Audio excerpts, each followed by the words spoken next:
ពេលដែលគ្រាប់ខ្លាំងមកគឺគាត់មកកន្ត្រូលតូចហ្នឹងគឺយកមកគ្រាប់មកម្ដងបាទចង្ការដល់ម៉ោង12យប់ម៉ោង1ហ្នឹងទៅហើយមកតែខ្លួននេះមានអីបាទមានអាមេរិកទេអញ្ចឹងហើយបកស្រាយមានប្រទេសមានអីទៅតាមលទ្ធភាពរបស់យើងតែ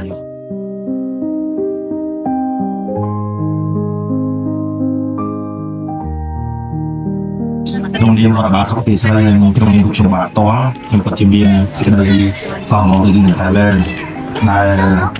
បងប្អូនមូលធីអាធីមបាទគាត់មកយកនៅសន្តិរៈឬហូបដើម្បីចាត់ជូនដល់បងប្អូនជនពិសេសរបស់យើងចំនួន38គ្រួសារបាទគឺចាប់ពីយើងមានវិបត្តិ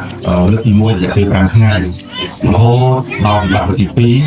រយៈពេលជាង20ថ្ងៃហើយក្នុងដែលបាត់ខ្លាចខាស៊ីនោះនៅក្នុងបរិយាកាសទី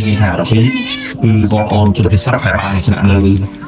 ក្នុងស្រុកទេសរបស់យើងប្រហែលប្រហែលជា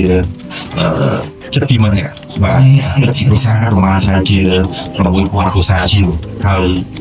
ដល់មានការណែនាំចំអកបង្ហាញពីអារម្មណ៍ប្រាក់ធនតាមបានលើតាមខែស៊ីរបស់យើងរដ្ឋបាលស្រុកទេសបានរៀបចំទីសុវត្ថិភាពដែលយកមកធំចំនួន7ទីតាំងនៅពេលដែលកំពុងតែសង្គ្រាមខ្លាំងគឺសម្រាប់បកដានមានប្រមាណថាជាង600គ្រួសារមួយជាង1000នាក់ដែលมันស្រាគឺយើងមកដល់គឺ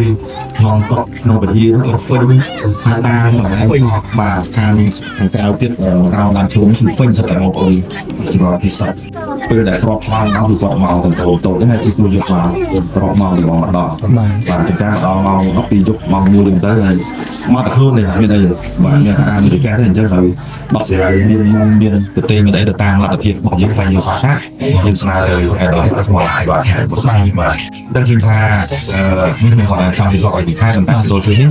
យើងបានសាឆ្លាងហើយសម្រាប់នេះថាប្រទេសយើងនៅសល់ប្រហែលថាជា80ជាងគ្រួសារនៅវត្តណាមួយនៅក្នុងទេវៈបាទហើយវត្តបាយនៅជាគ្រួសារនេះដោយសារបងប្អូនទីនេះដែលបន្តឲ្យគឺត្រឡប់ទៅបានដោយសារមានការថារបស់ប្រហោថារកទៅความទៅដល់ស្វាតែរកការចំណាក់ហើយមកទៅទៀតយើងបានដល់គ្នាស្មារតីការពេលអសៀបឬអូនដល់ដែលเราดูนี่ยังเต้นแต่เราจะทำแต่เราดูเต้นจะคอยบังเบนคือปีสปอร์ตที่บอกว่าที่ที่ทางผู้จัดการเราในวันนี้ผู้จัดการได้ทำออกการนี่คือไม่ออกที่ผมโปรโปรไฟล์ก็นำจุดพวกโอผู้คุยแรงเราที่มูลนิธิอีอาร์ของทีนี้แต่บางในห้องในส่วนที่ต่อรุ่นโครงการโจมตีในแรกในการบาดจุ่มวยกับสองปีเฉลี่ยของที่ไทยโซเอาอย่างทับชัดแบบแคลานี่จูนในสองข้างการก็จูนโอคุยตรงสองเอาชุดหมอกเยอะส่งเอาจูนแกตายไปสองไปถึงร้านทางงานไปส่งเอาดูตัวน้องไปนานแม่ใส่แค่รถไทย